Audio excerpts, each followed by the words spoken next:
that has better depth control, if possible. Last, I'll talk about varieties. The key thing to choosing a variety is what your marketing options are and some of the agronomics. And when I'm talking about uniformity, height is a big consideration because I'm trying to push yield, so a shorter crop really facilitates that. Winter hardiness is a key factor here, and I'll talk a little bit about that in regards to seeding rate. And uniformity sounds a little bit redundant, but there are some of the earlier varieties like Buteo and Falcon that even in the best years there's a lot of variation in the height of those stands, and so some of the newer varieties seem to be a lot more uniform and a nicer looking crop. So when you're looking at your marketing options, there's the select varieties of your Canadian Western Red Winter that can go for milling, and then there's the general purpose category that can be used for feed or ethanol, and of course you can use the select varieties into any market. Now this is a fairly busy graph, but I want to break it down really simply by saying historically in Manitoba, producers south of the #1 highway used Falcon, which you can see I've placed on the left-hand side under the Canadian Western General Purpose category, because anybody seeding this fall will be selling Falcon as a general purpose variety next August. That's the variety that's been used south #1, and primarily because if you look under height, it is our shortest variety, and that seems to be the biggest. We don't want a lot of straw to deal with, and it is a very high yielding variety. So because of those two reasons, it has been grown primarily south of the #1. Its biggest drawback is the fact that if you look under winter hardiness, it only is fair. And when you start getting north of the #1, that's a real consideration.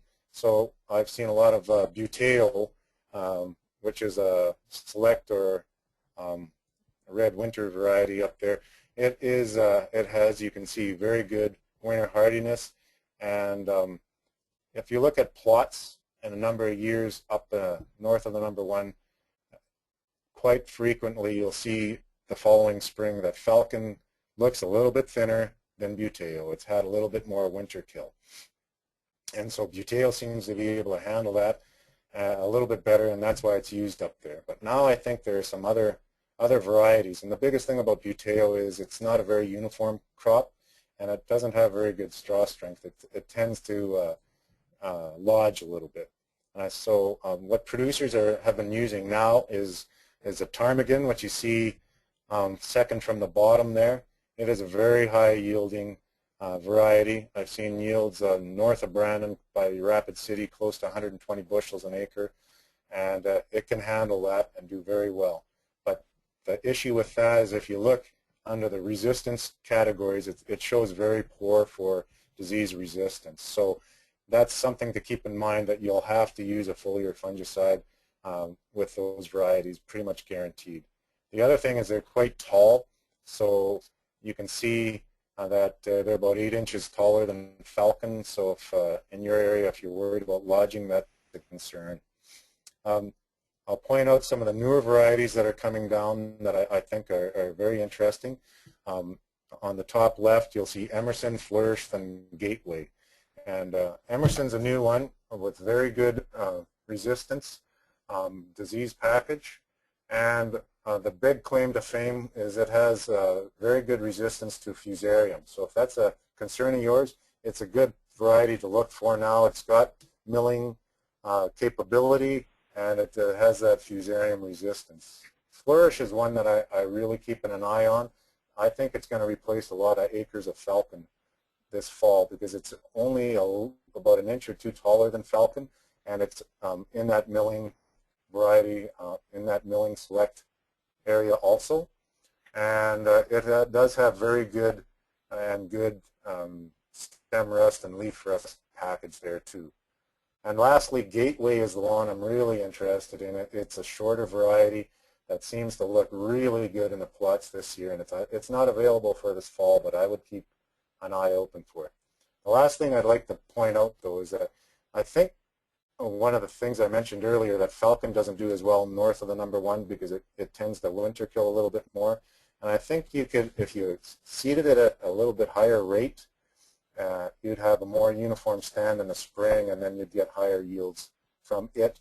And Flourish, you can also see, is not really all that strong for winter hardiness. So that's another consideration, is to seed that a little bit heavier. The last point, very quickly, is if you're looking at your fertility, is the soil test. And a lot of producers don't bother doing that. I think that it can really make a difference in some in some fields. You don't really need to use any sulfur or potash. Other ones, it's important that you do to maximize your yield. So it's a soil test for that. Most producers put about 35 pounds, 35 of P down with their seed. And nitrogen is the last tip. Is I always like to get about half of the product on in the fall, because winter wheat, it sets its yield very, very early in the spring. And a lot of years in Manitoba, it's hard to get on the field early enough to capture that yield. And so if you get put some of your nitrogen on this fall, it's a little extra insurance, so that if we do have a wet spring next spring, that you don't have to worry about getting out there and getting your nitrogen on. So that's about it for me. Thank you, and if there's any questions, I'll be more than happy to try to answer them. Okay, Ken, it's Lionel here. Can you hear me? Yes, I can. Okay. Well, first of all, I'd like to just say hello to everybody, because I think the first part of my presentation, nobody could hear me. And got a couple questions here for you. One is, one that's come through here is regarding lodging. It seems to be one of the biggest issues that most of the guys most of the producers are asking about, is of the new varieties, what would be kind of your pick for lodging, best for lodging, because it seems to be an issue with some of the guys that are growing winter wheat right now. Yeah, and that's a concern. I see buteo go down quite easily.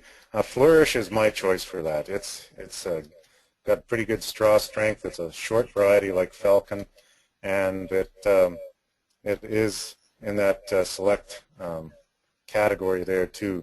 And next year, I would say Gateway would be the replacement, but I don't think any of that's commercially available right now. Okay, and Flourish is available this year then? Yes, it is. Okay. Okay, I've had a few calls regarding that, some guys looking for that seed. The other one was regarding the seed treatment, and most of the guys that have grown it in the past, like you mentioned, have never or rarely used seed treatments. And one of the things you were mentioning was the stress thing. And I think the question came up of is an issue like last year when you're sowing into dry soils. Were you seeing better results from those fields than fields that were not seed treated?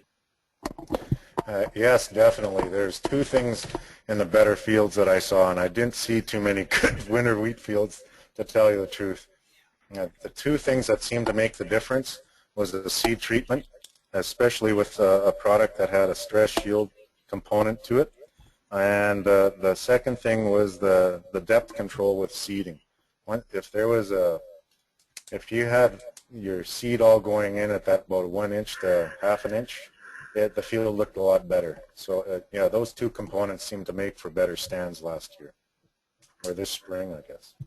Okay, good. Well, thanks, Ken. I don't think we have any other questions right now, and that was a good presentation. Covered a lot of the important points where guys are going to be looking at sowing winter wheat over the next week or so here. So thanks for the presentation. Thanks, Lionel. Thanks for the opportunity.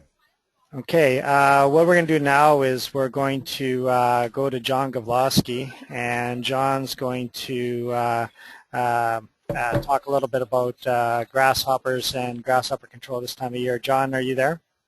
I'm here, yes. You can hear me okay? You bet, John, we can hear you. Okay, awesome. Okay, so yeah, I want to go over just a few I guess, issues about grasshoppers this time of year, what the grasshoppers are doing, and I guess for crop management, what your options are.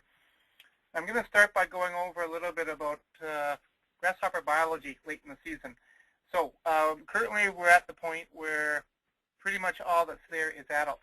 And just a bit of a really brief review, all of our grasshopper species here have only one generation per year, and the roughly 3 or 4 species out of over 100 that we consider pest species, they all are adults this time of year.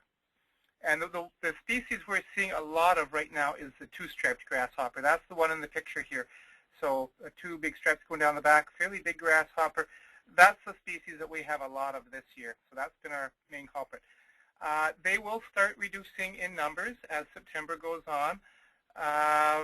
If we have very good weather, it may take a while before the populations get low enough that they're not potentially doing any crop damage.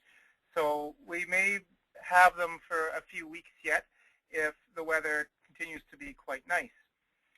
One thing you're going to notice is they will move to where there's lush vegetation. So if your canola and wheat and cereal crops are maturing, becoming dried down or being harvested, they will be moving, looking for better sources of vegetation, whether that's the roadside ditches. There's always a lot of lush green vegetation there, or possibly a neighboring crop that is still quite green. So they will be moving into those things. They're also laying eggs right now. September is usually late August, and September is when most of the eggs get laid. So where they're moving to will be where most of the eggs are the next year.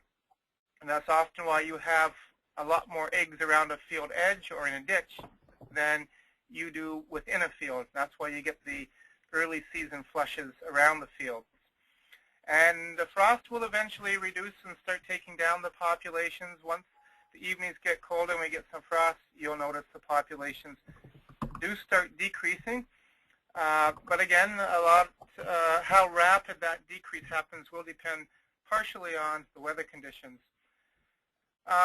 Grasshoppers, I'll just cover a few of the later season crops and the way grasshoppers will feed on them and what your options are. Now soybeans, the crops are starting to mature. I'm just going to flip ahead a slide here. I want to show some soybean leaves and defoliation levels. Our economic threshold in soybeans late in the season is roughly 25% defoliation as a threshold. And this picture key here, you can see what 25% looks like. So if most of your field looked like this, you would be at economic threshold. If most of your field is looking like the leaf on these upper leaves here, 5–10%, that's normal. Soybeans are very good at compensating for insect damage. They will not senesce leaves at the same rate if they're being defoliated, so they'll hang on to greener material instead of senescing it, and they can produce new material and compensate quite well for defoliation. So that's why we do have fairly high defoliation thresholds in soybeans. They're very good at compensating. A few pits per leaf in soybeans isn't a reason to panic. Once you start getting up around 25%, things would be a bit more serious, and that's sort of the borderline where we suggest a spray would be economical. Of course, if they're feeding directly on the pods, that needs to be factored in. That would be more economical. But if it's mainly leaf feeding, soybeans can take a lot. The other dilemma you're going to be in right now is with soybeans, there's no product that has any shorter than a 21-day pre-harvest interval. So it's probably getting too late to really be doing anything in soybeans anyway. And I'll go back a couple slides here. Here we go. Flax. One thing that grasshoppers potentially will do in flax is when the plant starts drying down, you have a little area right beneath the bowl that will stay green a little bit later, and they like to feed on that area because it's still green, and so you do get some bowl clipping. So that's something to keep an eye on in flax. In most field crops, we use a generalized economic threshold of 8 to 12 grasshoppers per meter square, which is an estimate. It's hard to count grasshoppers accurately, but that's an estimate of what we would use in most field crops. In flax, that threshold, if they're doing the bow clipping, is likely to be lower than 8 to 12. We don't know exactly what it is. No one's done the research, but just keep an eye on bow clipping in flax. Make sure they're not doing too much of that. But you'll be caught in the same dilemma.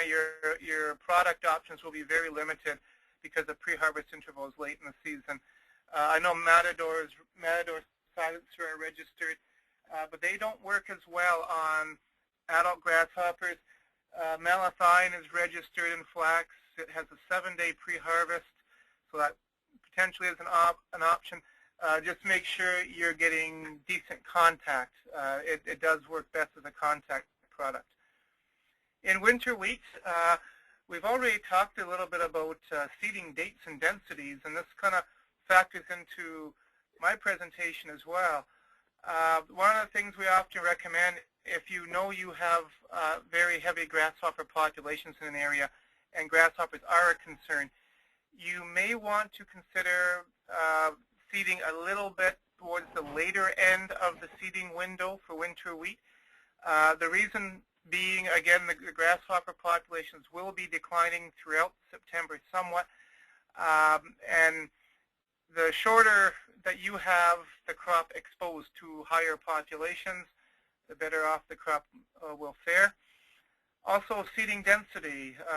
More plants equals more food for the grasshoppers. You'll notice the feeding less with a higher density stand.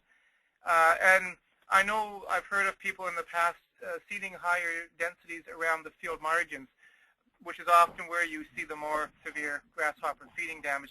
That's an option to make margins a little bit higher, just again to mitigate some of the percent defoliation that's occurring in winter wheat. There are insecticide options. In the U.S., they do have grasshoppers on some of the seed treatment labels, the Cruiser and Gaucho down in the U.S. Seed treatments may help. They're not registered for grasshoppers here in Canada. They may help somewhat, but it's hard to say whether you would get full control from the seed treatments for grasshoppers. Certainly for diseases and potentially worms is another issue. So considerations for management. One of the questions I often get is, will burning kill the grasshopper eggs that are being laid? And it's kind of a complicated question.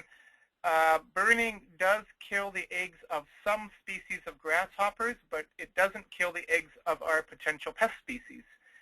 Not all species of grasshoppers lay their eggs at the same depth. I mentioned we've got lots of species of grasshoppers in Manitoba, but really only 3 or 4 that are going to damage your crops. Those 3 or 4 species are all species that lay their eggs relatively deep in the soil, compared to some non-pest species that will lay them near the surface. So by burning, yes, you'll kill a few eggs of some of the non-pest species. Species like the two-striped grasshopper, migratory grasshopper, clearwing grasshopper, some of our crop pest species, you will have really no impact on egg mortality by burning. One of the other things that I'm sometimes asked is, should we be controlling the adult grasshoppers now to prevent problems next year? And I always suggest make your decisions based on protecting this year's crop. Don't be doing things trying to think ahead for next year, because things can happen that will naturally take out a grasshopper population. So let next year deal with next year. Focus on the situation at hand, and do we need to manage the current population to protect this year's crop, but to be spraying, trying to control adult grasshoppers to prevent problems next year probably isn't economical. It's actually much easier to deal with young grasshoppers next spring than adult grasshoppers now. Just a few of the things that can reduce grasshopper levels, or at least reduce the feeding that they're doing. I know a few people have contacted me and said they were seeing dead grasshoppers clinging to the tops of plants, like this one here.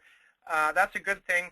What's happened here is a certain fungus, in this case Entomophagous grilli, has infected the grasshopper.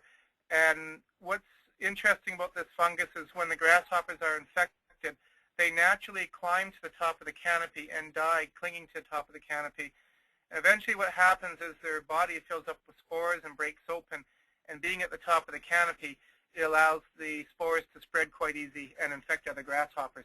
So dead grasshoppers at the top of plants, that's a good thing. They're infected, and if you see lots of that, that's good. That'll help reduce the population somewhat. The other things, of course, that can help some of the predators, something called bee flies. And these bee flies look almost like hairy bees, almost like bumblebees.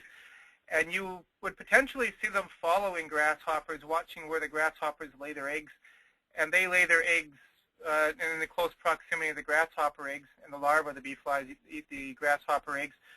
Blister beetles, you may be familiar with these from growing alfalfa, or even on canola you'll see the odd blister beetle.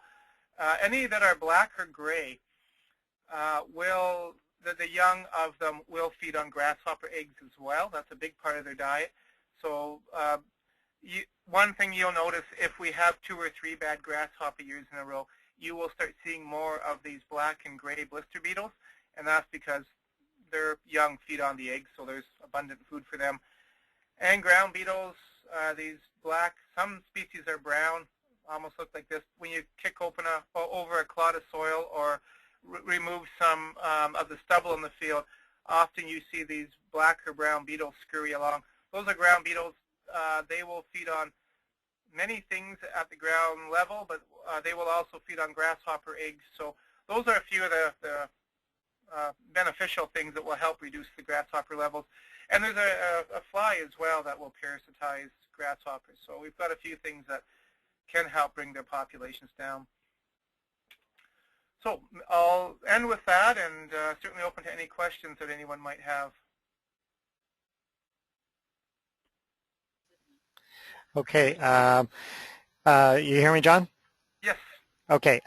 So we've got a couple questions here. One question is, we had a number of, seeing a number of flea beetles out there right now, and about flea beetle pressure in canola this fall. What would be the economical number per plant before you would consider doing anything? Okay, there's only been one study where they tried to develop an economic threshold for late season flea beetles in canola. This was done in Saskatoon, and they actually couldn't. The reason was, even when they got up to hundreds of flea beetles per plant, it didn't seem to be economical. It wasn't reducing yields enough that a spray would have paid for itself. So in the publication, what they concluded was that they didn't give an economic threshold, and they stated that the only time late season flea beetles are likely to be economical in canola is when you have hundreds per plant and the plants are still in the very young potting stages.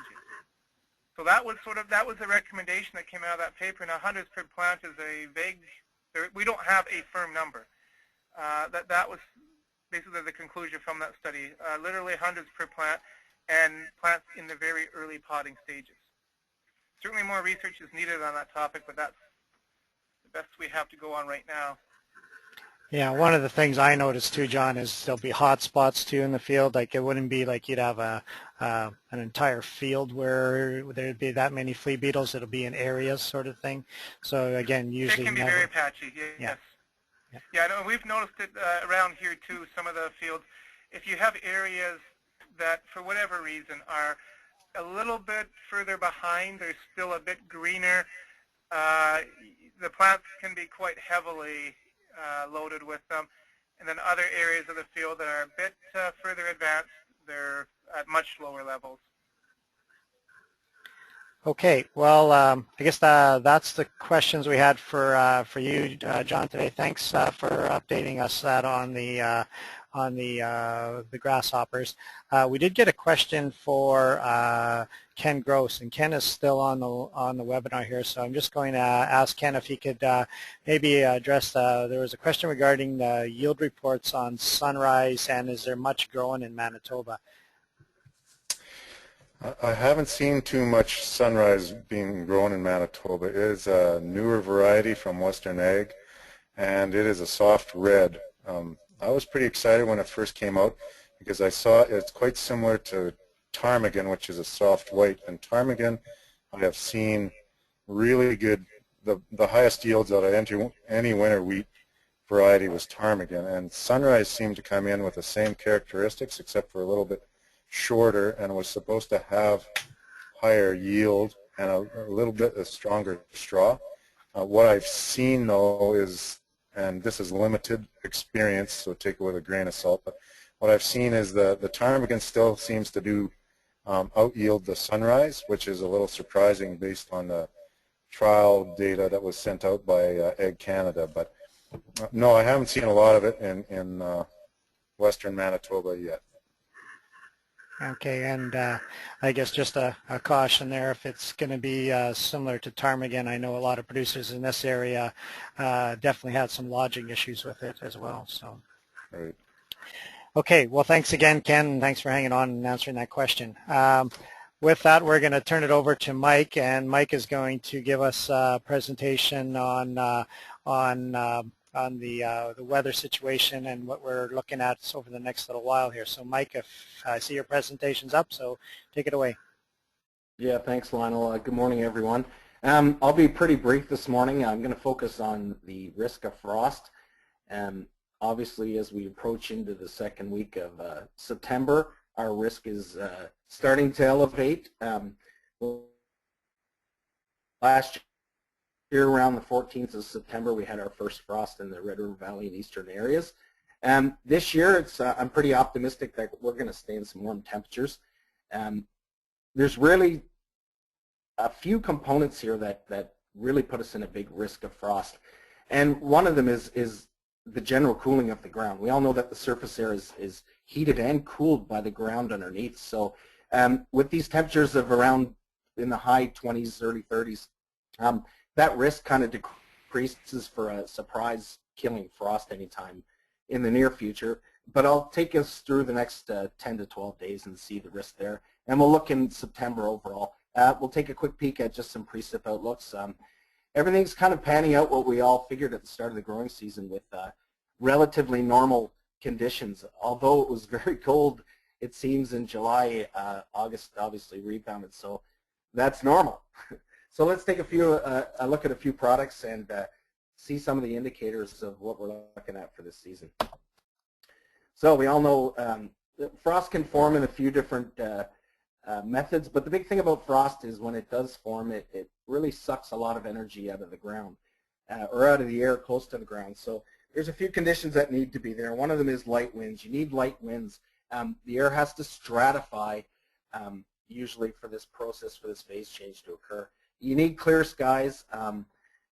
All the radiation from the previous day is all let off throughout the night, so clear skies increases that risk, obviously. High pressure, why do we need high pressure? High pressure causes subsidence, and it kind of aids in that stratification of the cooler air near the surface and warmer as you go up. High humidity, you definitely need humidity in the range of 90 or above % for any kind of risk of frost. And of course temps around 0, and they all equal to a frost. Hopefully everybody can see this. Here's a 10% risk based on normals of the date of the first fall frost.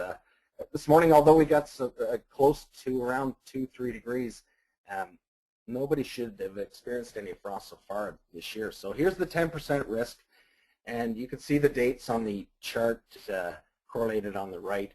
And you can see the average date is right, we're entering that window right about now for that 10%. So luckily nothing's really came about so far. So here's the 10% risk. We'll increase it to the 25% risk map, and you can see off in the northwest, the middle of August starts to come in that 1 in every 4 years. So there's 25% risk. You can't see this, but this is the 50% risk. Hold on. Just a moment, please.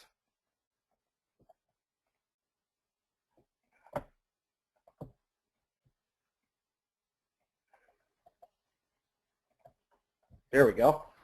Okay, here's the 50% risk map for fall frost, the first date. And you can see most of Red River Valley is stuck in the second, third week of September. So you can see the Northwest up around the 1st of September. So here's the 1 and 2 year risk map. I'll flip off next. Let's take a look at some of the American forecasts for the next 6 to 10 and then 8 to 14 and out to all of September. This is really interesting and optimistic for delaying this frost. If you look at the chart right now, you can extrapolate into southern Manitoba, and it's 50% normal for the next 6 to 10 days. So things are really looking good, and you'll see in the next couple slides that by the end of this, you'll be really optimistic that there's not going to be any really big widespread in the near future for frost.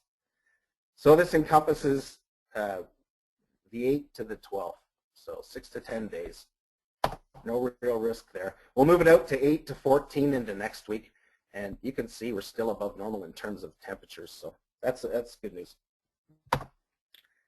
Here's the whole month of September, and they're saying equal chance of above and below. Considering that the first couple of weeks of September are warmer than normal, there's a good chance that we're going to slide sometime mid-September. But there's still good news. I'm going to wait for this one for the precip map. Hold on. I want to take down the Canadian models here. Now these products I'm going to show you bring us out to the 240 hour till the 14th of September when we kind of had that one issue last year. I'm going to walk through this. The temperature scale is on the right hand side. The big thing to look out for is the red. That's the zero thermocline. So keep an eye on that red, and you won't see it anywhere near Manitoba, which is good news. So I'll start it off at the run this morning, and I'll slowly walk through it, and we'll see.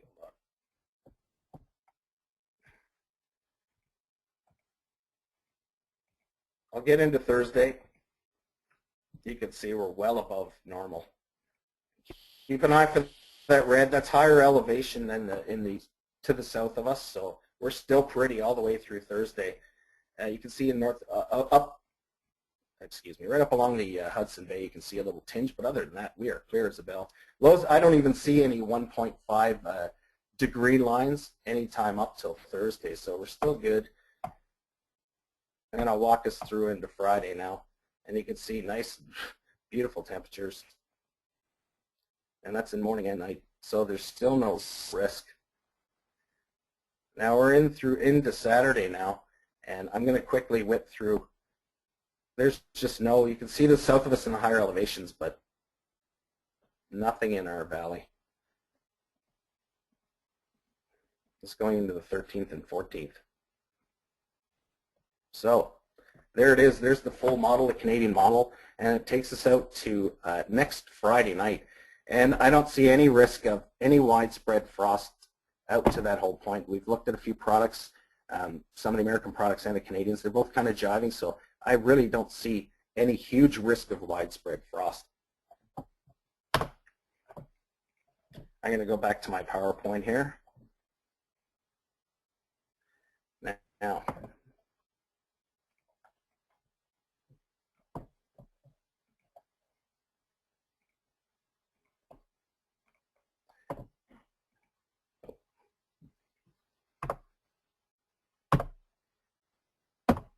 Now, here's the American precipitation model. It takes us out to the 14th, the same period as the temperatures.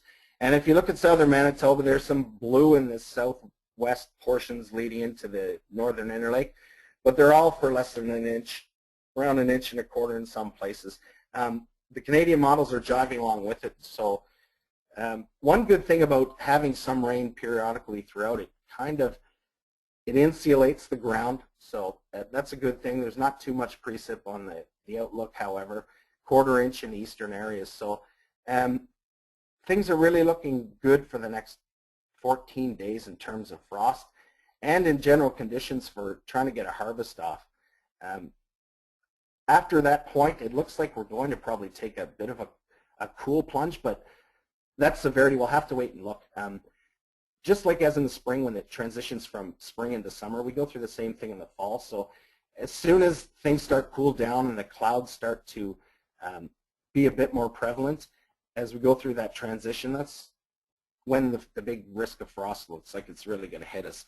So I can't see that in the next week or two. So if you want to have me back on in a couple weeks, maybe we can review the conditions and the short-term outlook. But other than that, that's really all I have. It's a pretty calm start of September in terms of the weather. So unless there's any questions. Okay, Mike. No, that was really good. So going by what you said, I don't have to worry about covering my tomatoes or cucumbers for at least 2 weeks. Well, you know, we always have a risk in a low-lying area, and we really have to take these guidance products with a grain of salt because we've got a lot of topography in our province, and when you get all those conditions that set up fog and frost, it doesn't take much for a smaller type of valley with a microclimate to experience some frost. So this is basically just a generalized risk as opposed to these low-lying areas. As we approach to that 0 degree though, all those low-lying areas with high pressure and all those other conditions, those are always at risk anytime after the 1st of September, just due to the fact that the sun just isn't giving as much energy into the ground as it usually does during the summer, so we're more susceptible. Okay, well that's good, Mike. Thanks for coming on, and I'm thinking that maybe in a couple of weeks would be a good idea to get you back on again, just to give us an update as to where you see the end of the month taking us to. I guess with that, I'm going to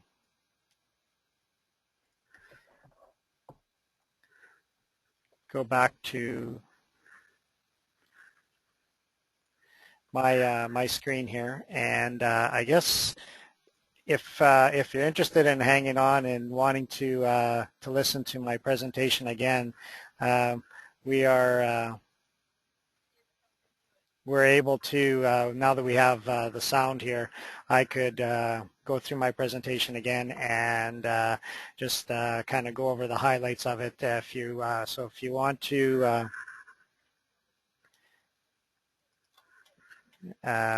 Just let me get to the front here.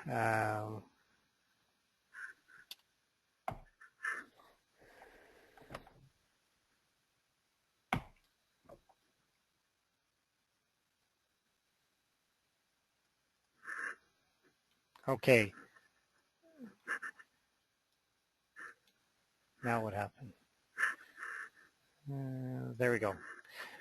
Okay, well, just wanted to, I guess, I'm not going to go through the whole what we were talking about today because we all seen that, but what these two charts were here, this was the chart from 2 weeks ago, and this was just giving our information about our degree days and our growing degree days and our heat units. And then this is the one from this past week here. So again, what I was talking about there was just kind of an update as to where we sit with compared to normal or compared to the average. So pretty much like Mike is saying, we're pretty much right around the average. A little bit about the crop report. I was mentioning that winter wheat is being planted over the last week here in the southern part of the region. To the north, guys are still trying to get the canola off or get it swathed and harvested, so it's going to be at least 10 days before we see much going in north of number 1 highway.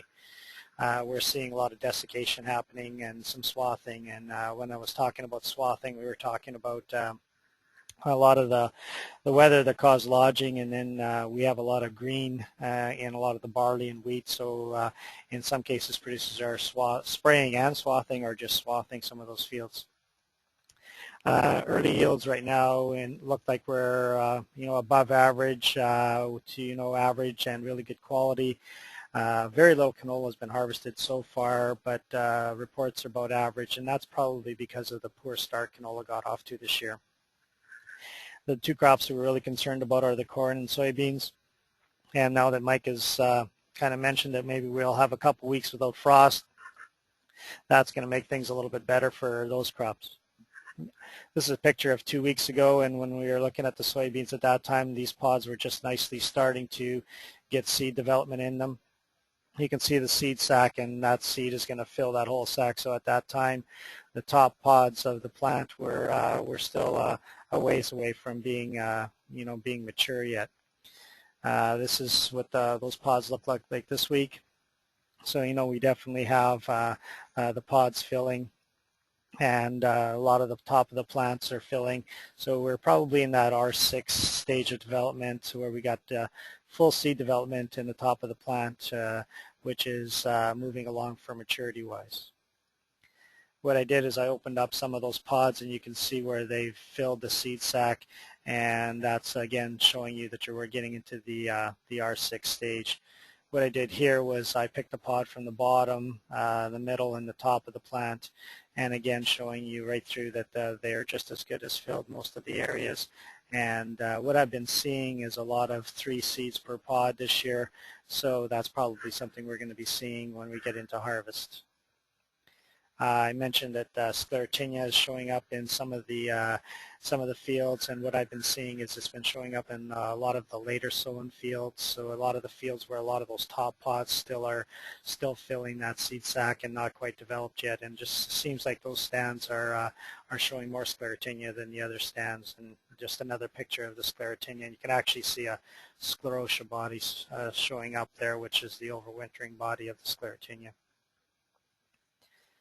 A little bit about the corn. So this was what the corn looked like 2 weeks ago, and you can see it was in the white, kind of a white blistery stage. All those kernels are full of water or juice, so basically, a ways away from maturity.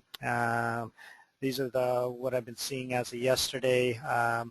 They're probably in that late R3 to R4 stage. R4 stage is usually when you're seeing a lot of dough already, or very little liquid left in these cobs and or these seeds. And what I was seeing is when you do squeeze them, there's still a fair bit of liquid, but there is some starch that's on your hand already, and there's some of them don't quite break out that even. And in some cases, we're even starting to see some color change, and which is a good thing. And just a close-up of what the cobs are looking like. Found this chart and thought it would be good to share with, and I mentioned we were in the late R3 to R4 stage, and it's kind of a handy little thing to show you how many days you need left to maturity if you're going to harvest it.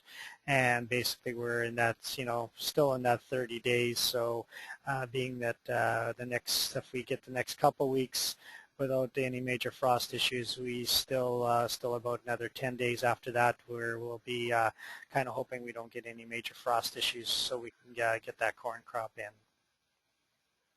I think that was all I had. I kind of went through it a little bit faster this time, and I guess regarding CCA credits, if you are wanting CCA credits, what we need you to do if you're watching the webinar later is to write a little bit of a report and send it to us.